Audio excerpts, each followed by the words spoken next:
This channel does not promote any violent, harmful or illegal activities. All content provided by this channel is meant for an education purpose only. Morning super prime টাইমে মিমি রয়েছে আপনাদের সঙ্গে। চোখ রাখবো এই মুহূর্তের একটি গুরুত্বপূর্ণ খবরে। দেগঙ্গা বইমেলায় বিপত্তি, ভিড়ের চাপে ভাঙল বইমেলার গেট। গতকাল সন্ধে বইমেলায় অনুপম রায়ের গানের অনুষ্ঠান ছিল, আর সেই অনুষ্ঠান দেখতে একসঙ্গে 30,000 মানুষের সমাগম হয়। মানুষের চাপে গেট ভেঙে আহত 5 জন। ভিড় নিয়ন্ত্রণে ব্যারিকেড দেওয়া হয়, ব্যারিকেড ভেঙে হুড়োহুড়ির জেরেই বিপত্তি। ঘটনার জেরে অবরুদ্ধ হয়ে পড়ে টাকি রোড। আহতদের ভর্তি করা হয়েছে হাসপাতালে। একসঙ্গে এত লোকের সমাগম হতে পারে ধারণা ছিল না কর্তৃপক্ষের। প্রশাসনের তরফে ব্যবস্থায় কি কোনো গাফিলতি ছিল? বিশৃঙ্খলা সামাল দিতে প্রয়োজনীয় পরিকাঠামো কি ছিল না? অনেকগুলো প্রশ্ন উঠছে এই ঘটনায়।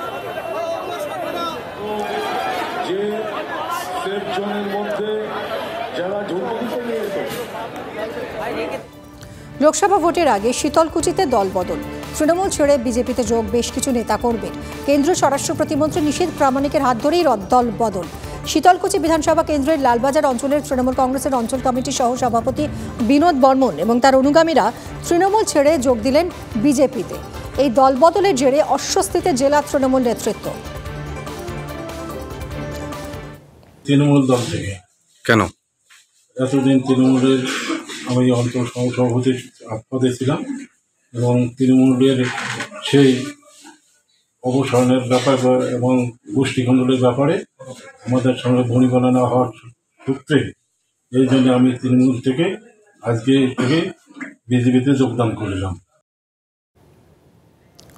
পাকিস্তানের নির্বাচনে লড়তেই পারবেন না ইমরান খান। প্রাক্তন পাক প্রধানমন্ত্রীর জোড়া মনোনয়ন বাতিল হয়েছে। জাতীয় নির্বাচনের আগে বড় ধাক্কা। লাহোর এবং মিয়ানওয়ালি 2 কেন্দ্র থেকে মনোনয়ন জমা করেছিলেন ইমরান খান। আদালতে দুর্নীতি মামলায় দোষী সাব্যস্ত পিটিআই প্রধান। দুর্নীতি মামলায় 3 বছরের বেশি জেলের সাজা হলে ভোটে লড়ার অধিকার থাকে না, দাবি জাতীয় নির্বাচন কমিশনের। পাক সেনার ষড়যন্ত্র, অভিযোগ ইমরানের দলের।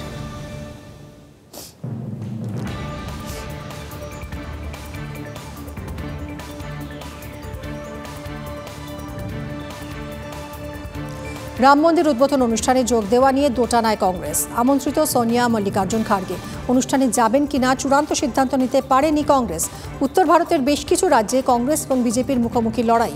রাম মন্দির উদ্বোধনের অনুষ্ঠান পুরোপুরি বয়কট করা কংগ্রেসের পক্ষে সম্ভব নয়। আবার এই আমন্ত্রণ গ্রহণ করলে সংখ্যালঘু ভোট ব্যাংকে প্রভাব পড়তে পারে। রাম মন্দির উদ্বোধনের 3 সপ্তাহ আগে উভয় সংকটে হাত শিবির।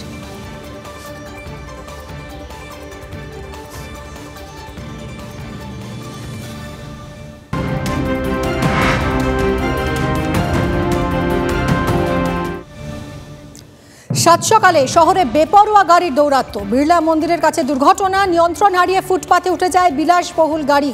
আরো বিস্তারিত জানবো, সুশোভন রয়েছেন আমাদের সঙ্গে, আমাদের প্রতিনিধি। সুশোভন, কিভাবে ঘটলো এই দুর্ঘটনা? প্রত্যক্ষদর্শীরা কি জানাচ্ছেন? সুশোভন।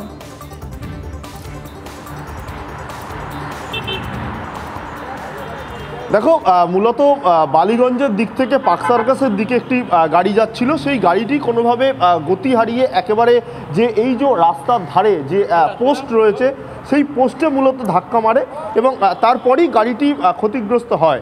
মূলত সেই গাড়িতে 4 জন ছিল, অন্য আরেকটি তাদের সঙ্গে গাড়ি ছিল, সেই গাড়ি করে তারা চলে যায়। পরবর্তীকালে ঘটনাস্থলে বালিগঞ্জ থানার পুলিশ আসে এবং সেখানে এসে মূলত তারা সিসিটিভি ফুটেজ দেখে। পরবর্তীকালে সেই বাড়িরও একজন সদস্য আসে, এসে তিনি যেটা মূলত পুলিশকে জানান যে তারা রাত্রিবেলা বিয়েবাড়ি থেকে ফিরছিল এবং তারপরই এই দুর্ঘটনা। তাদের কোনোভাবে কোনো ক্ষতি হয়নি, কিন্তু গাড়িটা অত্যন্ত দ্রুত গতিতে ছিল এবং এই গাড়ি কেন এত দ্রুত গতিতে চলছিল বা তারা গাড়িতে কি অবস্থায় ছিলেন সেটাও কিন্তু বর্তমানে বালিগঞ্জ থানা তদন্ত করতে চায় এবং এই যে ক্ষতিগ্রস্ত গাড়িটিকে ইতিমধ্যে থানায় নিয়ে যাওয়া হয়েছে এবং ঘটনাস্থলেও কিন্তু ইতিমধ্যে থানার পুলিশ তারা কিন্তু পুরো বিষয়টা দেখেছে এবং কী জন্য গাড়ি দ্রুত গতিতে চলছিল তার জন্য সিসিটিভি ফুটেজে খতিয়ে দেখা হচ্ছে থানার তরফ থেকে। ধন্যবাদ সুষমা।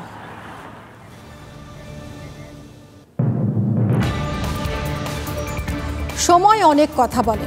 একটা সময় ছিল যখন অনুব্রত মণ্ডলের হুঙ্কারে বাঘে গরুতে এক ঘাটে জল খেত। আবার একটা সময় ছিল যখন আরাবুল ইসলামের হুঙ্কারে ভাঙড়ে গাছের পাতা থমকে যেত। কিন্তু সেই সময়টা বদলে গেছে। অনুব্রত মণ্ডল এখন তিহার জেলে। মন খারাপ, তাই জেলের বাইরেই বেরোতে চান না তিনি। আর আরাবুল ইসলামের মুখে মৃত্যু ভয়, নিরাপত্তাহীনতায় ভুগছেন আরাবুল। শুনলেও অবাক লাগে, তাই না? শিক্ষিকাকে জগ ছুড়ে মারা থেকে ভোটের সময় তাঁর দাপট। ভাঙড় মানেই আরাবুল ইসলাম, এলাকার শেষ কথা। হঠাৎ করে গজিয়ে ওঠা নেতা নন তিনি, একেবারে তৃণমূল স্তর থেকে উঠে এসে দাপুটে নেতা হয়েছেন। বীরভূমে যেমন অনুব্রত, ভাঙড়ে তেমনই আরাবুল। তবে এহেন আরাবুল ইসলাম ভুগছেন নাকি নিরাপত্তাহীনতায়, অন্য কেউ নয়, এ কথা নিজেই বলছেন আরাবুল ইসলাম। আমি রাজ্য নেতৃত্ব থেকে শুরু করে আমাদের জেলা নেতৃত্ব, আমাদের যিনি অবজারভার, তাকে বারবার বলেছি যে দাদা, আমাদের দুই বাপুর যে কোনো সময় জীবনহানির আশঙ্কা আছে। আমি আবার বলছি, আমার মাননীয় মুখ্যমন্ত্রীর কাছে আমার আবেদন যে আমাদের নিরাপত্তার জন্য আপনি অন্তত দেখুন। শুধু ভয় পাওয়াই নয়, নিজের নিরাপত্তা ব্যবস্থা নিয়েও ক্ষুব্ধ ভাঙড়ের এই দাপুটে নেতা। মানে হুট করে 3 জন সিকিউরিটি আমার চেঞ্জ করে দেওয়া হলো, মানে কোনো কারণ নেই, কোনো কিছু নেই, আমার সিকিউরিটি তুলে নেওয়া হলো। এখন আমার যারা নতুন আছে তারা তো ভাঙড়ের ভৌগোলিক দিকটা তারা বোঝে না, যে কোথায় গন্ডগোল হতে পারে, কোথায় গুলি চলতে পারে, কোথায় আরাবুলির উপরে আক্রমণ করতে পারে। কিন্তু কেন এই অবস্থা? এবারের পঞ্চায়েত ভোটেও ভাঙড়ে ব্যাপক সংঘর্ষের ছবি উঠে আসে। শেয়ানে লড়াই হয় তৃণমূল আইএসএফ এর। আরাবুলের দাপটে এখন নাকি অনেকটাই থাবা বসিয়েছে আইএসএফ, আর তাতেই কিছুটা হলেও চাপে আছেন তৃণমূলের এই দাপুটে নেতা। পাশাপাশি প্রশাসনের দ্বারস্থ হয়েও নাকি সাহায্য পাচ্ছেন না। প্রশ্ন একটাই, ভাঙড়ে কি তাহলে আরাবুল জমানা শেষ? ব্যাপারটা হচ্ছে, ওনার ওই শওকত মোল্লা সাহেবের মতো নিরাপত্তা নিয়ে ঘোরার ইচ্ছে জেগেছে কি বলতে পারবো না। তারপরেও বলবো, ভাঙড়ে প্রত্যেকটা মানুষ নিরাপত্তা বলয়ের মধ্যে থাকুক। যার জন্য দেশের নিরাপত্তা বিঘ্নিত হয়ে যায় এরকম অবস্থা, সে আবার নিরাপত্তাহীনতায় ভুগছে, তো ভাবতেই অবাক লাগে। পুলিশের দয়ায় তৃণমূলের নেতারা মস্তানি, সবাই জানে হয়তো পুলিশ এখন উদ্যোগ করছে তাই ভয় পাচ্ছে। তৃণমূলের যেখানে নেতা মস্তান যাচ্ছে, পুলিশের দয়া আছে। আমাদের কারোর নিরাপত্তাহীনতায় ভোগবার দরকার নেই, তার কারণ প্রশাসন আছেন এবং প্রশাসন অনেক অ্যাক্টিভ। পঞ্চায়েত ভোট হোক বা ভোট পরবর্তী একাধিক ঘটনা, নিজের খাস তালুকেই বিক্ষোভের মুখে পড়েছেন আরাবুল। গত বৃহস্পতিবারই বিডিও অফিসে আটকে পড়েছিলেন আরাবুল ইসলাম। পঞ্চায়েত সমিতি স্থায়ী সমিতির সভায় আইএসএফকে বক্তব্য রাখতে দেওয়া হয়নি বলে অভিযোগ ওঠে। আরাবুলকে বিডিও অফিসে আটকে রেখে বিক্ষোভ দেখানো হয়। বারবার নিজের ভাঙড়ে এমন ঘটনায় বেজায় অস্বস্তিতে তৃণমূলের দাপুটে নেতা। ভাঙড় থেকে সত্যজিৎ মণ্ডলের রিপোর্ট, TV9 বাংলা।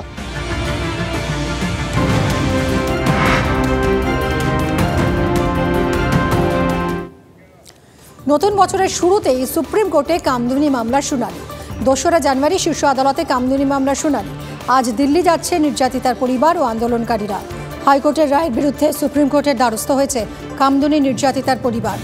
রাজ্য ও রায়ের বিরুদ্ধে শীর্ষ আদালতের দ্বারস্থ হয়েছে।